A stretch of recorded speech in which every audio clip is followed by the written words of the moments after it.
আসসালামু আলাইকুম রহমতুল্লাহ বারাকাত। আমার সকল ইউটিউব সাবস্ক্রাইবার ভাইরা সবাই কেমন আছেন? আশা করি সবাই ভালো আছেন। একটা বিষয় আমি অনেক উপলব্ধি করেছি। একটা বিষয় অনেক দুশ্চিন্তা ছিল আরকি। তো সেই বিষয়টা আজকে আপনাদের সাথে ক্লিয়ার করব।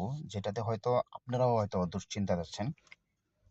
শয়তান আমাদের মধ্যে কিভাবে ধোঁকা দেয়?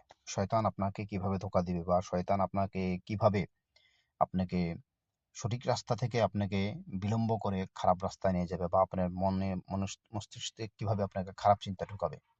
আজকে এই বিষয়টা আপনাদের সাথে ক্লিয়ার করবো। সেটা হচ্ছে যে শয়তান আপনাকে সবসময় দুনিয়াবি চিন্তা দেখাবে। দুনিয়াবি যে বিষয়গুলো সেগুলো দেখাবে। যেমন সবচেয়ে বড় যে বিষয়টা সেটা হচ্ছে যে রিজিক। যেটা আপনাকে আমাকে সৃষ্টির ৫০ বছর পূর্বেই মহান রব্বুল আলামিন সেটা দুনিয়াতে পাঠিয়ে দিয়েছে। তো এই ক্ষেত্রে যখন শয়তান আপনাকে কিভাবে ধোঁকা দিবে? যে আমার রিজিকের সমস্যা, আমার রিজিক লাগবে, আমার এই কাজটা করতেই হবে আমাকে। এই কাজটা যদি আমি না করি তাহলে আমার ফ্যামিলি চলবে না, তাহলে আমি চলতে পারবো না, আমার ফ্যামিলি খেতে পারবে না।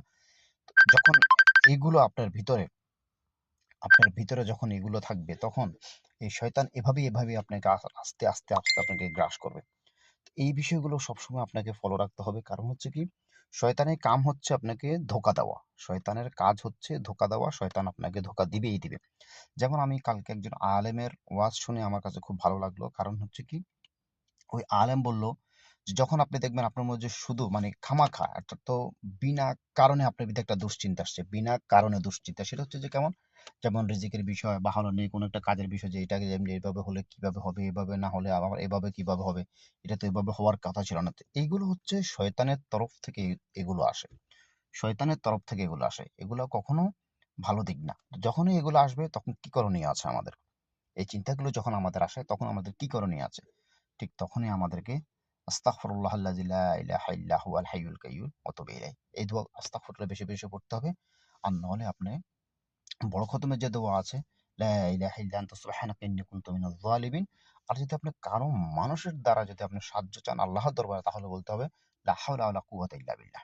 তো আল্লাহ তাআলা আপনারা সব ধরনের রাস্তা আমাকে দিয়ে রেখেছে। শুধু আমরা যদি ওইভাবে চর্চা করি তাহলে অবশ্যই আমরা ইনশাআল্লাহ আমরা ভালো দিক যেতে পারবো।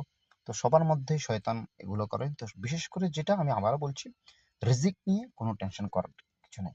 হায়াত এবং রিজিক আল্লাহ তাআলা দিয়ে দিয়েছে। আপনি একটা দানা যদি শেষ না হওয়া পর্যন্ত আপনাকে দুনিয়া থেকে আল্লাহ তাআলা নিবে না। রিজিক আল্লাহ তাআলা আপনাকে যেটা আপনার জন্য প্রয়োজন সেটা অবশ্যই আপনাকে সময়মতো ইনশাআল্লাহ আল্লাহ দিবে। সবাই ভালো থাকবেন। আলহামদুলিল্লাহ। আসসালামু আলাইকুম ওয়া রাহমাতুল্লাহি ওয়া বারাকাতুহু।